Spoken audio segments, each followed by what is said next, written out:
India, 1.4 plus billion people, 94% of the population have never heard the gospel or have not had the opportunity to accept and become a follower of Christ. In America, so many of us are waiting for the second coming of Christ. But in India, many people are waiting for the first.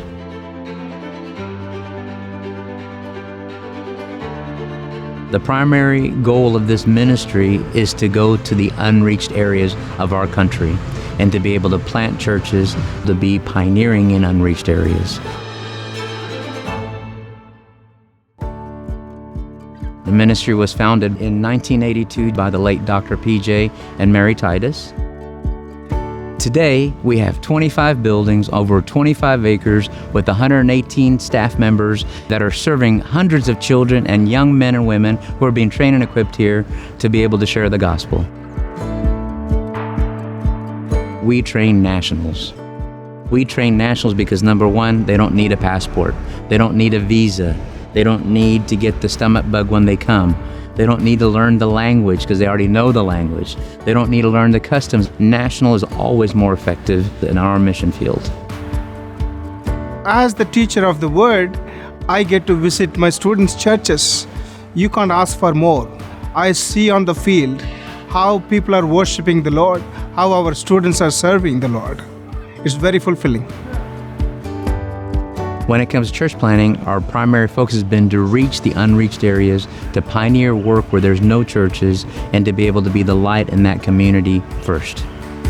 Here in India, when you go to a village, you may be the only believer in that village. How would you be able to witness and say, come to my church Sunday? There's nobody there that knows what a church is. We're now, I think, in 17 states of India, which means at least 17 different languages. We have 167 church planters with over 300 plus congregations within our fellowship. We can change our country, our nation of India, through the children. We have a thriving school with over 500 children from 3.5 years old all the way to 18. We also have a junior college, which is our 11th and 12th grade. We want them, when they leave, to be good, productive citizens of India.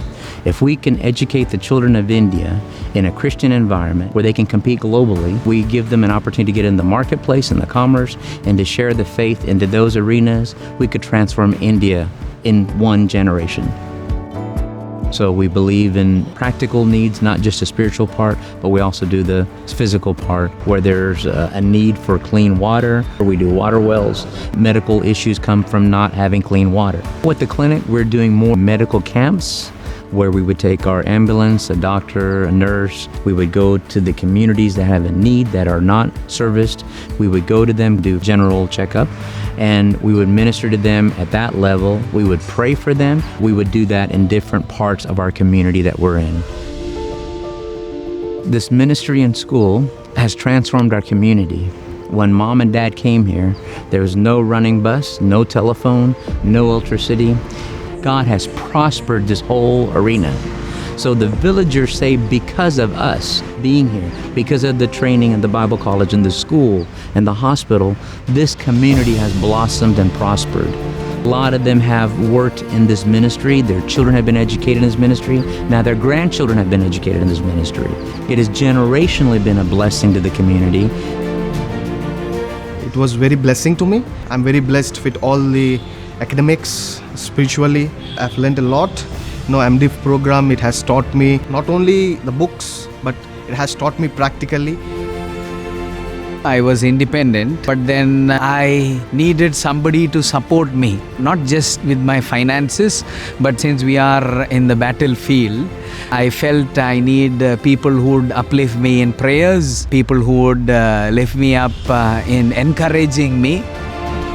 For those who are studied here, they are very effective church planters. So there are many. CVTR produce lot of leaders. The fellowship has meant so much to me and my family. My father and mother were part of the fellowship back in the 70s and 80s. I value the prayers, I value the covering, I value the relationships that we have. If you're the kind of ministry that believes wholeheartedly in the Great Commission of going and sending and resourcing and training and discipleship, the fellowship network is for you.